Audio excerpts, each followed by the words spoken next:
Hello students, how are you? Fine. Well, in today's video, we are going to discuss about Unit 12, Class 8, and the name of the chapter is Three Caskets. अब देखो, यह William Shakespeare की लिखी हुई एक comedy है जिसका नाम द मर्चेंट ऑफ वेनिस, उसी से यह स्टोरी लिया गया है। यह एक्ट 2 और सीन 7 का फर्स्ट पार्ट है।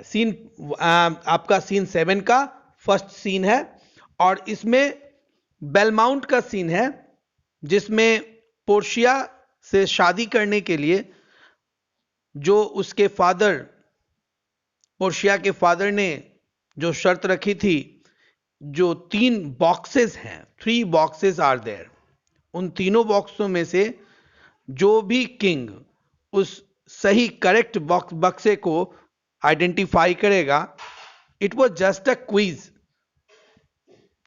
वो तीनों बॉक्सेस में से एक वो गोल्डन बॉक्स होता है, एक सिल्वर का बॉक्स होता है और एक लीड बॉक्स होता है।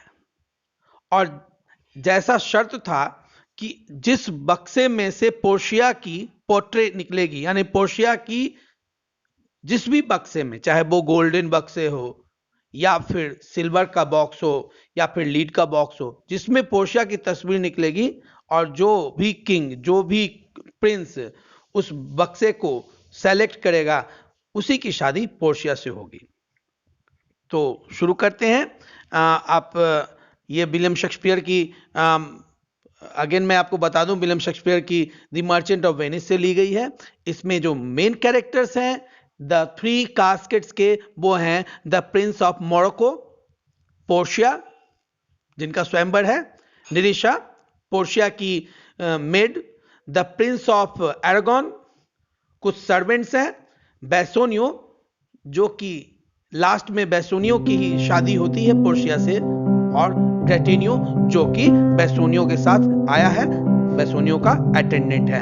तो बिना कोई समय गवाए हुए ये बहुत ही इंटरेस्टिंग इस 3 कास्केट को शुरू करते हैं। देखिए, इस 3 कास्केट में ये एक्ट 2 पार्ट सीन 1 का है, 7 का है। इसमें क्या होता है, सबसे पहले आप देखोगे कि मोरक्को, प्रिंस ऑफ मोरक्को, वह इंटर करता है अपने पूरे नौकर के साथ।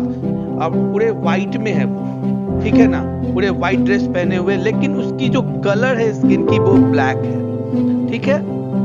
और वो अपने ब्लैक स्किन कलर के कारण पोर्शिया के सामने कहता है कि मेरे ब्लैक स्किन कलर पे नहीं जाओ, मेरे इस जाबाज तलवार ने कितनों को धूल चटाए हैं, तो मैं भले ही कलर में ब्लैक हूं लेकिन इससे कोई मतलब नहीं है। और वह पोर्शिया से कहता है कि अगर मैं तुम्हारा हस्बैंड बनता हूं तो मैं तुम्हें बहुत ही अच्छे ढंग से रखूंगा। इस पे पोर्शिया कहती है कि मैं तो बॉक्स के अंदर बंद हूं, you must take your chance, आप चांस लो, एंड अगर आपने गलत बॉक्स सेलेक्ट किया, यानी इस बक्से को सेलेक्ट किया जिसमें मेरी पोर्ट्रेट नहीं है, तो आप किसी और भी लड़की से शादी नहीं करोगे, ऐसा कसम खाओ। प्रिंस ऑफ मोरक्को कहते हैं, nor will not come bring me on to my chance. Portia कहती है, go draw aside the curtains and discover the several casket to this noble prince, now make your choice. अब निरिशा जाती है Prince of Morocco के सामने, ये तीनों बॉक्स, गोल्ड का, सिल्वर का और लीड का बॉक्स रख देती है। प्रिंस ऑफ मोरक्को, उसमें बॉक्स के ऊपर ही कुछ ना कुछ लिखा हुआ है। गोल्ड बॉक्स में देखो क्या लिखा हुआ है, the first of gold, who this inscription bears, who chooseth me shall gain what many men desire. इसमें लिखा हुआ है कि जो मुझे चुनेगा वो वही व्यक्ति चुनेगा जो सबसे ज्यादा लोग जिसकी डिजायर रखते, जिसकी इच्छा रखते हैं, वही मुझे गोल्ड बॉक्स को चुनेगा। अब सेकंड बॉक्स की तरफ मोरक्को जाते हैं।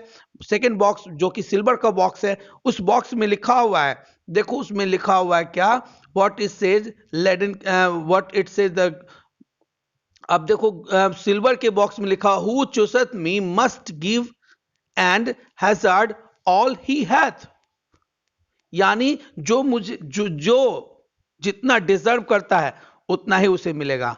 और लीड वाले बॉक्स में लिखा हुआ है, who chosen me must give and all hazard all he hath, और लीड वाले बॉक्स में लिखा हुआ है कि जो भी मुझे सेलेक्ट करेगा उसको अपना सारा चीज खत्म कर देना पड़ेगा, तभी वो मुझे सेलेक्ट करेगा, सब कुछ सैक्रिफाइस कर देगा।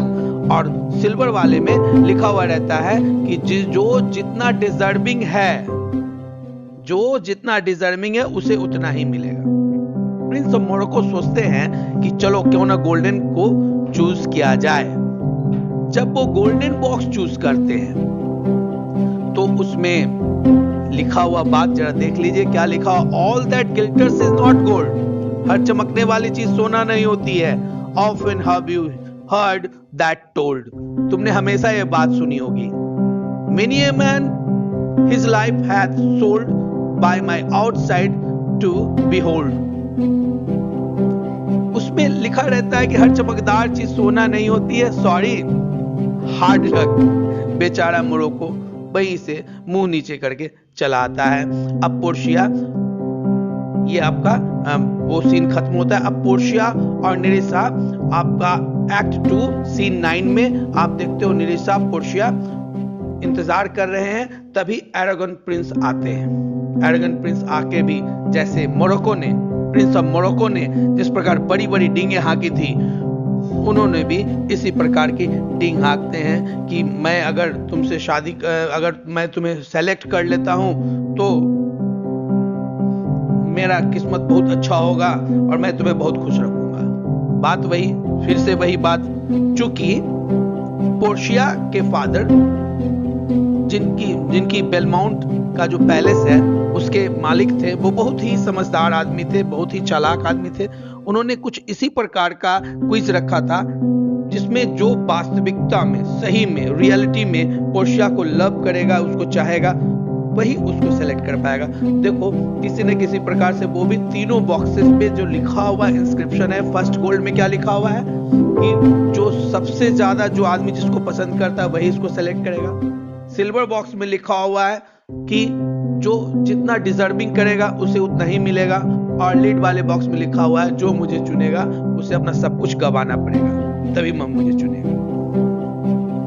वह सिल्वर बॉक्स चुनता है और ओ गॉड, सिल्वर बॉक्स चुन लेने के बाद उसकी भी किस्मत में नहीं लिखा रहता है। उसकी किस्मत में जो सिल्वर बॉक्स है उसमें वो बात नहीं लिखा हुआ है। देखो अब इस प्रकार जो हमारे एरागन साहब हैं, वो प्रिंस, वो भी मुंह लटका के यह कसम खा के चले जाते हैं कि अगर मैं पोर्शिया को सेलेक्ट नहीं कर पाऊंगा, पोर्शिया क्विज में पोर्शिया को नहीं जीत पाया, तो मैं और भी शादी नहीं करूंगा। तभी बेसोनियो ग्रेटेनियो के साथ बेलमाउंट के पैलेस में आता है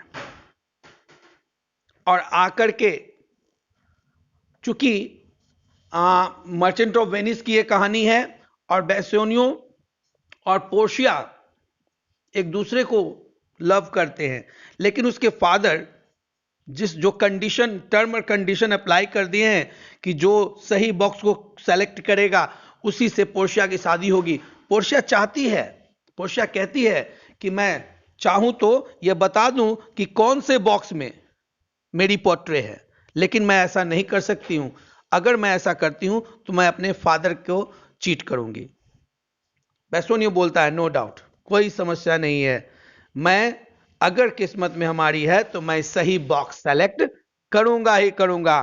तो देखो आबरा कडाबरा गिली गिली भू, वह बेसोनियो क्या करता है, बेसोनियो बहुत ही ईश्वर को याद करके वह बॉक्स को सेलेक्ट करने जाता है और वह लीड वाला बॉक्स सेलेक्ट करता है। लीड वाला बॉक्स सेलेक्ट करता है जो दिखने में बिल्कुल खराब है। उस बॉक्स के ऊपर लिखा रहता है, ऊपर ऊपर, बॉक्स के अंदर नहीं, उस लीड वाले बॉक्स के ऊपर लिखा रहता है कि जो भी मुझे सेलेक्ट करेगा वो अपना सब कुछ दांव पे लगा देगा, तभी मुझे वह पा पाएगा। अब देखो बेसोनियो ने लीड वाले बॉक्स को सेलेक्ट किया बाबू, ठीक है, लीड वाले बॉक्स को सेलेक्ट किया। अब इस लीड वाले बॉक्स में पोर्शिया भगवान से प्रार्थना करती है, भगवान सही सही बॉक्स सेलेक्ट हो जाए, है ना। देखो क्या लिखा हुआ है लीड वाले बॉक्स में, you that choose not by the view, chance as fair and choose as true, since this future falls to you, be content and seek no new. If you be well pleased with this and told your fortune for your place, turn to where your lady is and claims her with a loving kiss. देखो इस box में लिखा रहता है कि भाई तुमने मुझे जो चुना है यह दिखावे में नहीं चुना है। देखो दिखावे में गोल्ड वाला बहुत सुंदर लग रहा था, सिल्वर वाला बहुत सुंदर लग रहा था, दिखावे के चक्कर में लोग गलत चीज का सिलेक्शन कर लेते हैं। तुमने लीड वाले बॉक्स का चुना है और किस्मत तुम पे मेहरबान हुई है, और जो लेडी बगल में खड़ी हुई है दैट मीन्स पोर्शिया, वो तुम्हारी वाइफ है, जाओ उसको तुम सेलेक्ट कर लो। इस पे पोर्शिया और बेसोनियो बहुत ही खुश होते हैं। बेसोनियो पोर्शिया को सेलेक्ट कर लेता है। दोनों को शुरू में बिलीव नहीं हो रहा है कि वास्तविकता में क्या ऐसा हुआ है कि भाई बेसोनियो ने मुझे सेलेक्ट, जो ये क्विज है, जो सही कास्केट को जो चुनेगा, जो सही बॉक्स को चुनेगा जिसमें मेरी तस्वीर होगी मीन्स पोर्शिया की, और यह सही बात थी। तो एक प्रकार से रिंग सेरेमनी समझ लो आप। पोर्शिया क्या करती है, अपना रिंग बेसोनियो को देती है, बोलती है कि देखो आज से मेरी जितनी भी संपत्ति है मैं खुद सब कुछ तुम्हारा, और मैं यह पावर, मेरी जितनी संपत्ति है, जितनी भी प्रॉपर्टी है, मैं अपना सारा पावर ये रिंग के जरिए मैं तुम्हें दे रही हूं। And please don't part with this ring. Portia यह भी बेसोनियो को बोलती है, मैं जो रिंग दे रही हूं इससे तुम कभी हटा के फेंकना नहीं, निकालना नहीं। तब बेसोनियो भी बहुत इमोशनल हो जाता है।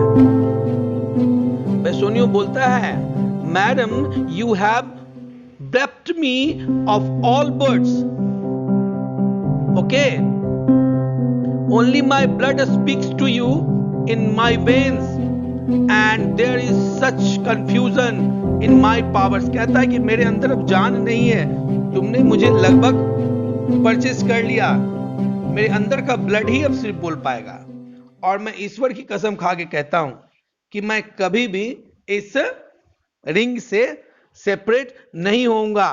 अब क्या बोलते हैं भाई, वो बोलता है then parts life from hence, o then be bold to say Bassanio is dead. और अंत में नरीशा जो कि पोर्शिया की मेड है, वो सभी को भगवान का आशीर्वाद देती है और बोलती है हम लोगों ने एक सही फिनिश, ये स्टोरी हुआ, लोग सभी खुश रहें, और मुझे पूरा विश्वास है कि आपको यह वीडियो अच्छे से पसंद आया होगा। Thank you all for being with me. Thank you very much. Bye all.